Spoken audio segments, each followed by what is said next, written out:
Halo sayang. Halo semuanya, bagaimana kabar kalian? Semoga selalu sehat dan juga baik-baik saja.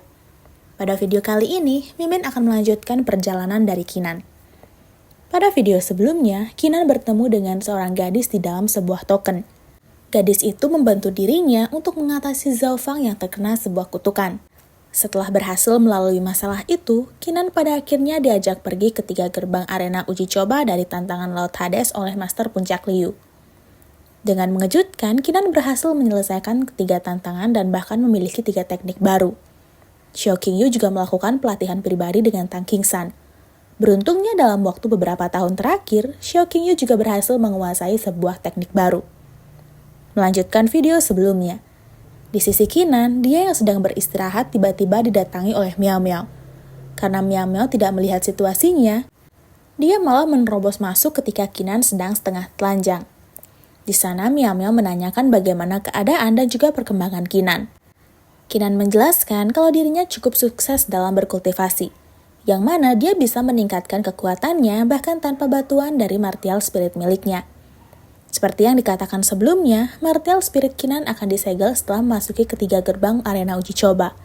Dan karena berhasil melalui ketiga gerbang, Kinan merasa dirinya sudah menjadi lebih kuat. Miao Miao kemudian mengajak Kinan untuk bertemu di puncak Chaomu. Singkat cerita, mereka berdua tiba di puncak Chaomu. Di sana Miao Miao langsung membeli bahan obat yang bisa dirinya gunakan untuk membantu memulihkan Kinan.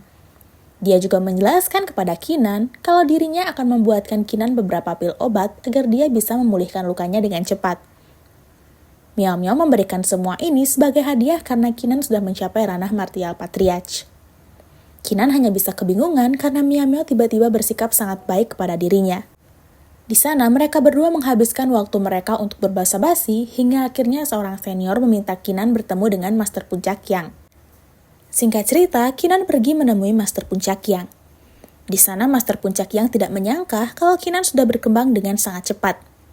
Tuanmu mengatakan kepada dirinya kalau Kinan memiliki bakat yang luar biasa dibandingkan beberapa murid lain. Setelah semua pujian itu, Kinan menyuruh Master Puncak Yang untuk menjelaskan alasan dirinya memanggil Kinan. Master Puncak Yang mengetahui kalau Kinan sangat membutuhkan batu sumber, karena Master Puncak Duanmu dan Master Suci pernah membahas itu. Master Puncak Yang pun memberikan Kinan beberapa batu sumber miliknya. Namun sayangnya Kinan tidak bisa menerima batu sumber itu secara gratis. Dia pun pada akhirnya membuat kesepakatan bersama Master Puncak Yang untuk pergi ke sebuah tempat. Di kapal terbangnya Kinan sedikit mengeluh. Dia seharusnya menolak permintaan Master Puncak Yang itu. Tapi karena jumlah batu sumber yang ditawarkan sangat banyak, dia pun tidak bisa mengabaikannya begitu saja. Karena Kinan adalah orang yang baik, maka dia pun menuruti apa yang diperintahkan oleh Master Puncak Yang. Yang mana Kinan dan juga Miao Miao akan dikirim ke sebuah tempat. Tempat itu adalah alam rahasia seorang Master Patriarch. Miao Miao merasa sedikit kebingungan dengan mengapa Kinan harus menerimanya. Kinan tentu saja tidak bisa menolak kesempatan ini juga. Dia bahkan bisa menjalankan misi dari Tanah Suci sekaligus mencari bahan herbal yang berguna. Selain mencarikan Master Puncak Yang bunga 9 transformasi yang dirinya inginkan, Kinan juga bisa mendapatkan banyak keuntungan. Miao Miao hanya bisa menerimanya dan ikut pergi bersama dengan Kinan. Lagi pula, Miao Miao dari dulu sangat ingin pergi ke tempat itu. Tapi karena Kinan masih lemah dan mereka memiliki hubungan kontrak darah, maka Miao Miao pun tidak bisa pergi sendirian sebelum Kinan siap. Kinan kemudian memperlihatkan Miao Miao sebuah catatan pandai besi yang dirinya dapatkan dari Long Hu yang memintanya dari Master Puncak Mei. Kinan ingin Miao Miao membantunya dalam satu hal. Sedangkan di sisi Jiang Bilan, dia diberitahu oleh si nenek kalau Kinan sedang pergi menuju alam patriarch. Karena hal itu benar-benar terjadi, Jiang Bilan pun menyuruh si nenek untuk mempersiapkan semuanya karena mereka juga akan ikut pergi ke sana. Si nenek berusaha melarang Jiang Bilan. Dia tidak ingin Jiang Bilan mempertaruhkan nyawanya demi mencari Kinan yang memiliki sikap yang sangat licik. Tapi Jiang Bilan tidak terlalu khawatir. Dia juga sudah memperhitungkan semuanya untuk mengatasi Kinan. Sedangkan di sisi Kinan, dia bersama dengan Miao Miao berhasil memecahkan masalah yang sebelumnya Kinan meminta bantuan Miao Miao. Yang mana Kinan dan juga Miao Miao saat ini sudah berhasil menyempurnakan 7 pedang jiwa milik Kinan. Miao Miao menjelaskan kalau semua itu berkat ki esensi milik Kinan. Dengan menggunakan esensi itu, mereka bisa membantu ke-7 pedang itu kembali menjadi artefak tingkat raja. Kinan merasa sangat bangga. Karena bagaimanapun dari awal, dia sudah berjanji kepada mereka bertujuh kalau dirinya akan mengembalikan mereka ke keadaan masa jaya mereka. Tak lama kemudian, kapal terbang mereka mendarat di sebuah tempat. Di sana, Kinan turun dan menunggu kemunculan tempat rahasia bersama dengan murid-murid lainnya yang akan memasuki tempat itu. Di sana, Kinan merasa kalau dirinya beruntung bisa masuk ke tempat itu. Tapi dengan mengejutkan, si Makong juga berada di tempat itu. Dia membenarkan perkataan Kinan itu karena mereka bisa bersiap lebih awal. Kinan cukup terkejut melihat temannya itu yang sudah berada di sini. Long Hu bahkan sudah berada di samping Miao Miao. Dia menduga kalau tempat di depan mereka ini adalah tempat yang berbahaya dan bukan tempat yang bisa mereka gunakan untuk bermain-main. Si Makong tentu saja tidak peduli. Dia meyakini satu prinsip dari pepatah, yang mana semakin berbahaya suatu tempat, maka semakin besar juga peluang harta tingkat tinggi yang disimpan oleh tempat itu. Kinan masih belum mengerti dengan mengapa mereka berdua bisa ada di sini. Dia sama sekali tidak melihat mereka beberapa hari di sini maupun di kapal terbang mereka. Mereka berdua tidak berniat menjelaskannya. Mereka mengetahui kalau Kinan akan melakukan hal yang menarik lagi. Karena hal itulah mereka mengikuti Kinan sampai di tempat ini. Tak lama kemudian muncul sebuah serangan yang ingin menargetkan Kinan. Beruntungnya, Kinan dengan pedangnya bisa menghentikan sekaligus membalikkan serangan itu. Serangan itu merupakan serangan dari Tuan Muda Gila sebelumnya. Orang itu bernama Jiao Shiyi. Shiyi menjelaskan kalau serangan itu adalah peringatan untuk Kinan. Yang mana Kinan harus memperlakukan Jiang Bilan lebih hormat di masa depan nanti. Si Makong sedikit kesal dengan kemunculan pria seperti itu. Dia menjelaskan kalau mereka semua tidak akan mendengarkan perkataan dari seorang anjing penjilat milik Jiang Bilan yang suka menyerang orang dari belakang. Hal ini membuat Shiyi kesal dan juga menyerang si Makong. Beruntungnya, kakak dari Shiyi yang bernama Jiaoze menjelaskan kalau Jiaozi belakangan ini kehilangan akal sehatnya. Dia juga mewakilkan Shiyi meminta maaf atas kegaduhan yang dibuatnya tadi. Kinan cukup terkejut melihat kelakuan dari Jiaoze. Tapi dia sedikit percaya dengan apa yang dikatakan oleh Jiaoze, karena bagaimanapun Jiang Bilan adalah orang yang bisa memanipulasi pikiran seseorang. Dengan begini, dia tentu saja bisa membuat orang menjadi gila. Shiyi sangat kesal mendengar Kinan merendahkan Jiang Bilan, tapi Jiaoze terus menghentikan adiknya itu. Tapi tak lama kemudian, muncul seseorang yang bernama Xiao Fipeng. Fipeng menjelaskan keakraban Jiaoze dan juga adiknya. Tapi menurutnya, Jiaoze seharusnya membiarkan Jiaozi lepas dan juga memberikan pelajaran pada Kinan karena sudah menyinggung Jiang Bilan. Menurut Fipeng, perkataan Kinan sudah terlalu buruk. Karena hal itulah, mereka tidak seharusnya bersikap baik kepada Kinan. Melihat kemunculan dari Fipeng itu membuat Long Hu dan juga si Makong semakin kesal sampai menyinggungnya. Para murid lain dari Tanah Suci Zukue tidak pernah menyangka kalau para murid dari Tanah Suci Qinglong akan sangat berani menyinggung Xiao Fipeng.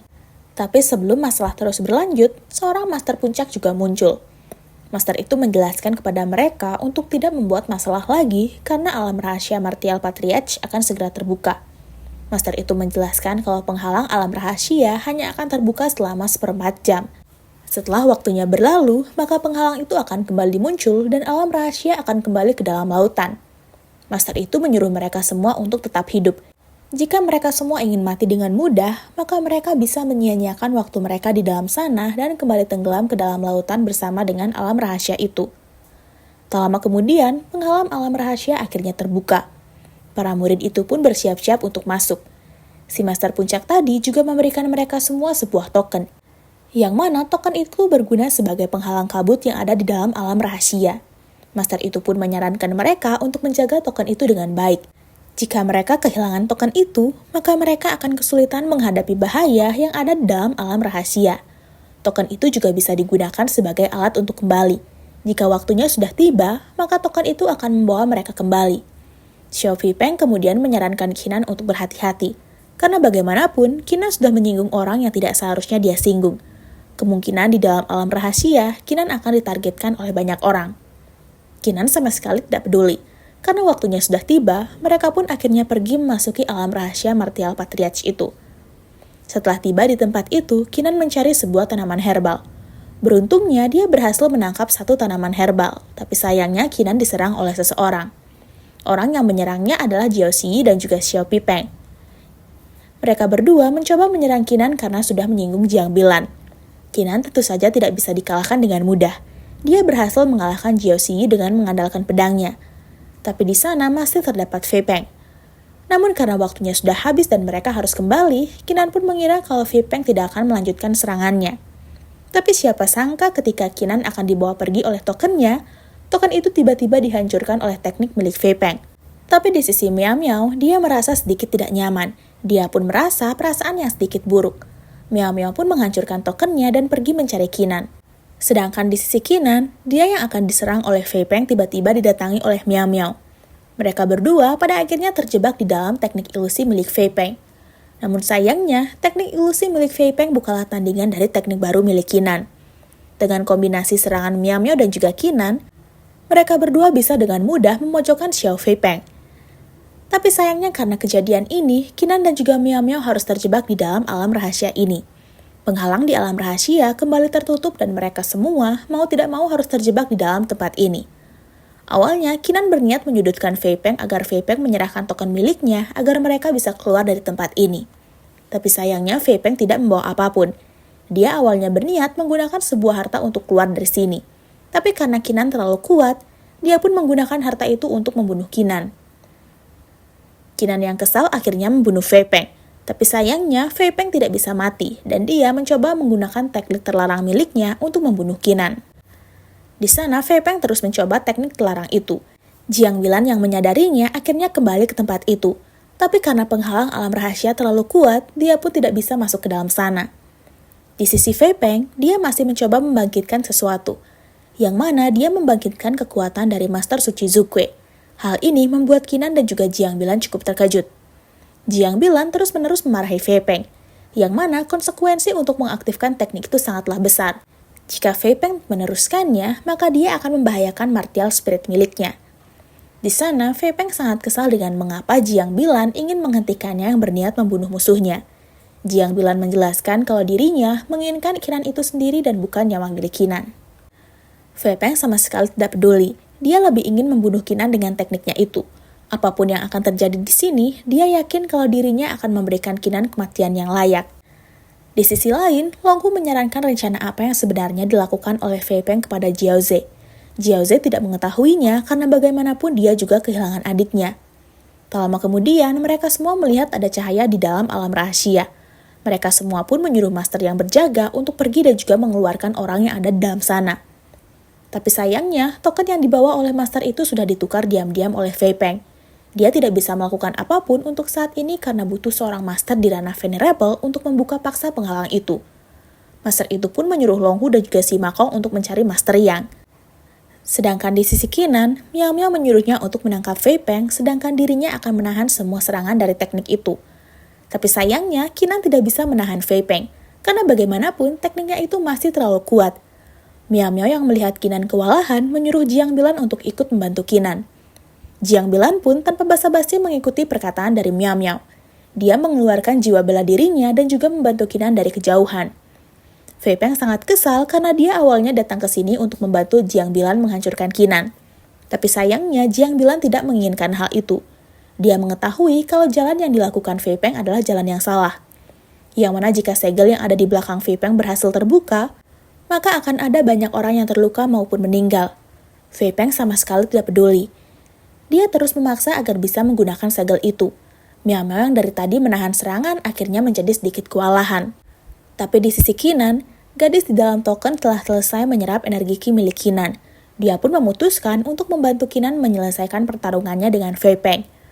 Miao Miao dan juga Kinan yang dibantu dengan kekuatan gadis itu akhirnya kembali bertarung dengan Vipeng. Tapi tak lama setelah itu, segel yang tadi diaktifkan oleh Vipeng berhasil terbuka. Hal ini membuat penghalang alam rahasia menjadi hancur. Singkat cerita, pertarungan Kinan dan juga Vipeng akhirnya selesai. Mereka berdua sama-sama tidak sadarkan diri. Jiang Bilan yang mendapatkan kesempatan masuk akhirnya mendekati Kinan. Di sana, dia berusaha mencoba membangunkan Kinan. Terlihat Jiang Bilan sangat mengkhawatirkan Kinan. Tapi karena Kinan tidak kunjung bangun, dia pun mengajak Kinan pergi menjauh. Tapi sayangnya, makhluk yang disegel sebelumnya berhasil terbebas. Makhluk raksasa batu itu akhirnya mendapatkan kembali kekuatannya. Di sana, dia juga berterima kasih karena mereka semua telah membuka segel miliknya. Dia juga cukup terkejut karena Jiang Bilan membawakan dirinya wadah pengganti yang sangat bagus dan juga sempurna. Wadah pengganti yang dia maksud adalah tubuh Kinan. Si makhluk itu berniat mengambil alih tubuh Kinan.